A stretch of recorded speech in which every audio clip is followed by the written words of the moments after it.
The air crackled with arcane energy, a prelude to the chaos that was about to unfold. Junkyard watched from the shadows, his eyes narrowed and focused. He had been waiting for this moment, the culmination of weeks of planning and reconnaissance.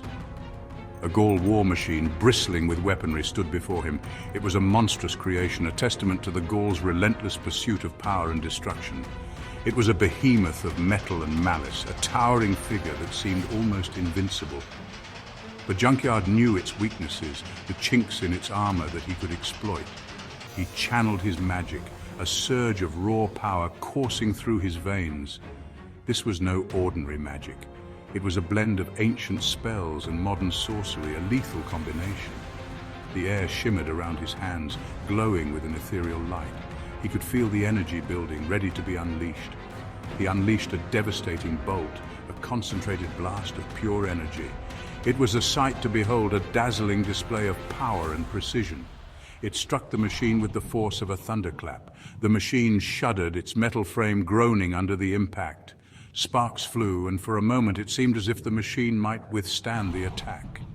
Groaning metal protested against the onslaught, but it was a futile effort.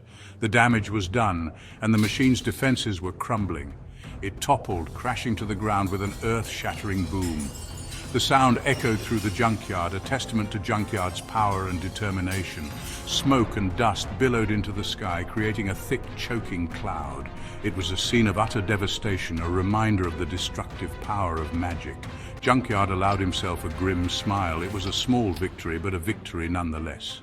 He had struck a blow against the Gaul, and that was something to be proud of. It was a small victory, a fleeting moment of triumph in a war that seemed never-ending.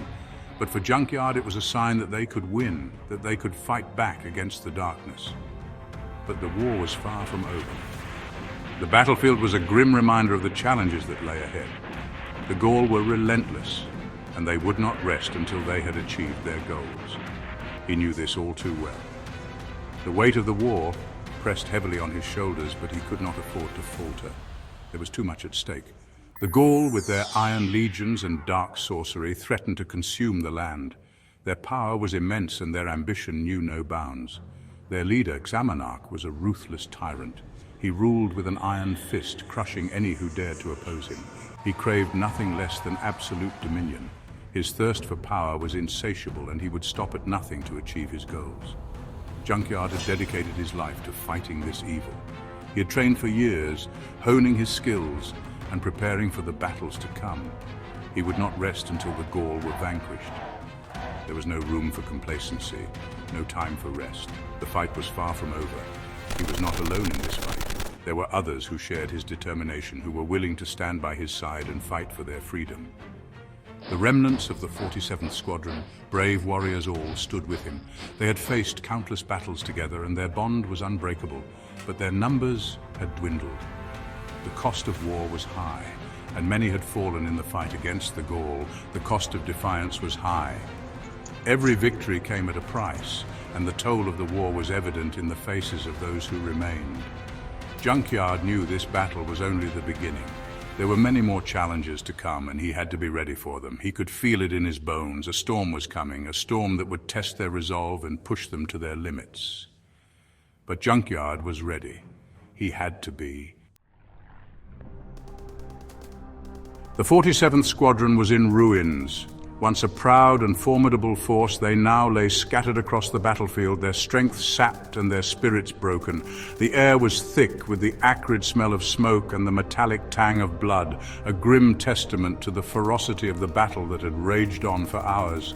Scattered and broken, they fought with the desperation of the doomed. Each soldier, though weary and battered, clung to the hope that they might turn the tide, even as the odds grew ever more insurmountable. Their faces, streaked with dirt and sweat, were masks of grim determination. Gaul warriors, clad in black iron, swarmed like ants. Their numbers seemed endless, a relentless tide of death and destruction. The 47th had faced many foes, but none as relentless and merciless as the Gaul. Their black armor glinted menacingly in the dim light, a stark contrast to the chaos around them. Their blades sang a deadly song. Each clash of steel was a note in a symphony of violence, a brutal dance of life and death. The sound of swords clashing echoed across the battlefield, a haunting melody that spoke of pain and loss. Junkyard, his heart heavy, battled alongside his comrades. He was a seasoned warrior, his body a map of scars from battles long past. Yet this fight felt different. The weight of their impending defeat pressed down on him, but he refused to let it crush his spirit. He fought with the fury of a cornered beast. Every swing of his sword was fueled by a primal rage, a desperate need to protect his comrades and honor the memory of those who had already fallen. His movements were a blur of speed and precision, a testament to his years of training and experience. Top Dog, their fearless leader, fell. His fall was a blow to the heart of the 47th, a symbol of their crumbling resistance. He had been their rock, their unyielding pillar of strength, and now he lay broken on the ground. He was a mountain of a man, his spirit as unyielding as steel. His presence on the battlefield had been a beacon of hope, a reminder of what they were fighting for. Even in his final moments, he radiated a strength that inspired those around him, but even he could not withstand the relentless assault. The Gaul were like a force of nature, unstoppable and unforgiving. They pressed forward with a single-minded determination, their eyes fixed on their prey. Junkyard watched in horror as Top Dog was cut down. The sight of his leader falling was a dagger to his heart, a stark reminder of the fragility of life in the midst of war. He felt a surge of helplessness, a momentary lapse in his resolve. A Gaul spear pierced his broad chest. The weapon struck with deadly precision, a cruel end to a valiant life. The sight of the spear protruding from Top Dog's chest was a grim reminder of the cost of their defiance. "No!" Junkyard roared, his voice raw with anguish. The sound echoed across the battlefield, a cry of pain and fury that seemed to shake the very ground beneath him. His grief was a palpable force, driving him to fight with renewed ferocity. Top Dog's eyes met his one last time. In that brief moment, a lifetime of camaraderie and shared battles passed between them. It was a silent farewell, a final acknowledgement of their bond. A flicker of sadness passed between them. It was a fleeting moment, but it spoke volumes. In that instant, they both understood the gravity of their situation, the inevitability of their fate. Then the light faded from his eyes.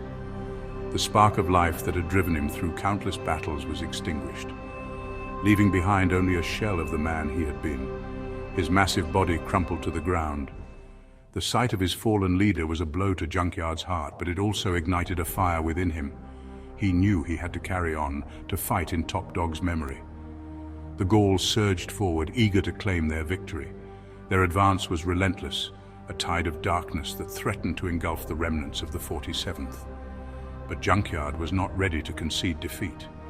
Junkyard fought back, his grief a raging fire. Every strike was a testament to his unyielding spirit, a refusal to let the Gaul claim victory without a fight. His movements were fueled by a mix of sorrow and rage, a deadly combination that made him a force to be reckoned with. He cut down any enemy that dared come close. His sword was an extension of his will, a tool of vengeance that struck with deadly precision. Each fallen Gaul was a small victory, a step towards avenging his fallen comrades. He knew they could not hold out much longer. The weight of their losses was a heavy burden, and the relentless assault of the Gaul was taking its toll. But Junkyard refused to give in to despair. Their hope was as fragile as a dying ember, yet even the faintest spark could ignite a blaze, and Junkyard clung to that hope with all his might. He knew that as long as they fought, there was still a chance, however slim. They were surrounded, outnumbered, and outmatched. The Gaul had the advantage in numbers and strength, but the 47th had something more powerful: the will to fight for their fallen comrades and the determination to protect what they held dear. But Junkyard refused to surrender. His resolve was unbreakable, a testament to the strength of his spirit. He knew that surrender was not an option, that to give in would be to dishonor the memory of those who had fallen. He would fight to his last breath. Every moment of resistance was a tribute to his fallen comrades, a declaration that their sacrifice had not been in vain. He would make the Gaul pay dearly for every inch of ground. He would make the Gaul pay dearly for every inch of ground. With every swing of his sword, every defiant roar, he honored the memory of the 47th. They might fall, but they would do so with honor, their spirits unbroken. Xamanak surveyed the battlefield from his obsidian throne. His eyes, cold and calculating, missed nothing. He watched the 47th Squadron crumble before his legions. A cruel smile played upon his lips. "Yes, fight amongst yourselves," he whispered, his voice a venomous hiss. "Destroy each other. Your destruction brings me closer to my goal." He had orchestrated this conflict. The war between the 47th Squadron and the Gaul was but a piece on his grand chessboard. His true enemy was far more powerful. He sought to weaken them both before making his move. Xamanak cared nothing for the lives lost in his games. They were but pawns to be sacrificed. His ambition knew no bounds. He craved power above all else. The world would tremble before him. He turned his gaze to a nearby figure. It was Marge, a once respected warrior, now a broken puppet dancing to his tune. Xamanak had promised him power in exchange for his loyalty, a fatal bargain that would cost him everything. "Soon," Xamanak said, his voice laced with dark amusement, "the real game will begin." Section 4. Whispers of Treachery. The news of the 47th Squadron's fall reached Zadrik Shu and Sirthan Vol in their war room. The room was dimly lit, shadows dancing on the walls as the flickering light from the candles cast an eerie glow. The weight of the news hung heavily in the air, a palpable sense of dread settling over the two commanders. The air was thick with tension, almost suffocating. Every breath they took seemed to carry the weight of their impending decisions. Maps and charts covered the table before them, each one detailing the intricate plans and strategies they had painstakingly crafted over months. The lines and symbols on the map seemed to blur together, a chaotic representation of the battlefield that lay ahead. They spoke in hushed tones, their faces grim. The gravity of the situation was not lost on them. Every word exchanged was measured. Every glance shared was filled with unspoken understanding. "The Marge has betrayed us," Sirthan said, his voice laced with disgust. The betrayal cut deep, a wound that festered with each passing moment. Sirthan's voice trembled with anger as he spoke, his eyes burning with a fierce intensity. "He was supposed to be one of us, a trusted ally. How could he turn against us like this?" He slammed his fist on the table, the sound echoing through the room like a thunderclap. The maps and charts fluttered, a stark reminder of the fragile nature of their plans. "I should have known he was weak," Sirthan muttered, shaking his head in disappointment. The signs had been there, but they had been too focused on the larger picture to see them. Zadrik, ever calm and calculating, nodded slowly. His mind was already racing, formulating new strategies to counter this unexpected turn of events. "It is a bitter truth, old friend," Zadrik said, his voice steady. "But we must face it. We cannot afford to let this betrayal weaken us further." They stood resolute, their determination unwavering. The betrayal had only strengthened their resolve. "Xamanak is playing us both," Zadrik continued, his eyes narrowing. "He uses the Marge as a pawn to weaken us, to sow discord among our ranks." The analogy was fitting. The battlefield was a chessboard, and Xamanak was a master strategist, moving his pieces with calculated precision. They had suspected the Marge's treachery for some time. The signs had been subtle, but they were there. A missed communication here, a delayed order there. Each incident had seemed insignificant on its own, but together they painted a damning picture. His recent actions had been too convenient, too perfectly timed to benefit the enemy. The pieces of the puzzle were falling into place, revealing a picture of betrayal and deceit. The Gaul had benefited too much from the Marge's actions. Every move he made seemed to play into their hands, giving them the upper hand in the conflict. Now, their suspicions were confirmed. They had been betrayed. The realization hit them like a physical blow, leaving them reeling.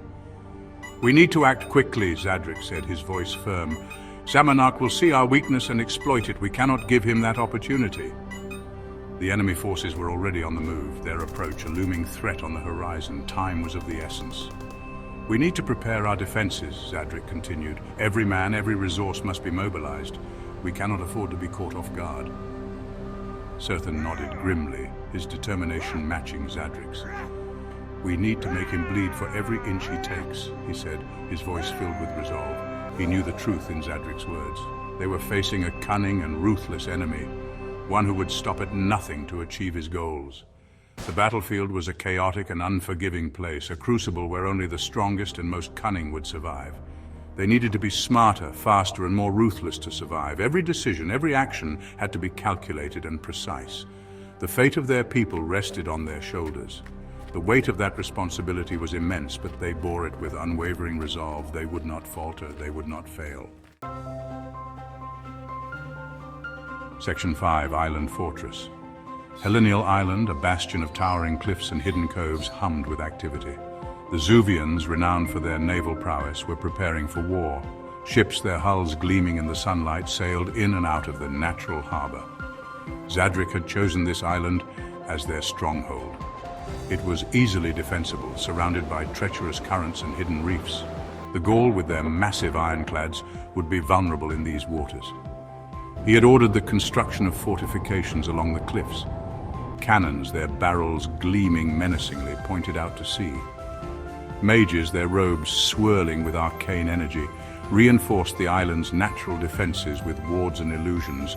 "We will make them pay for every inch of ground," Zadrik declared, his voice echoing across the harbor.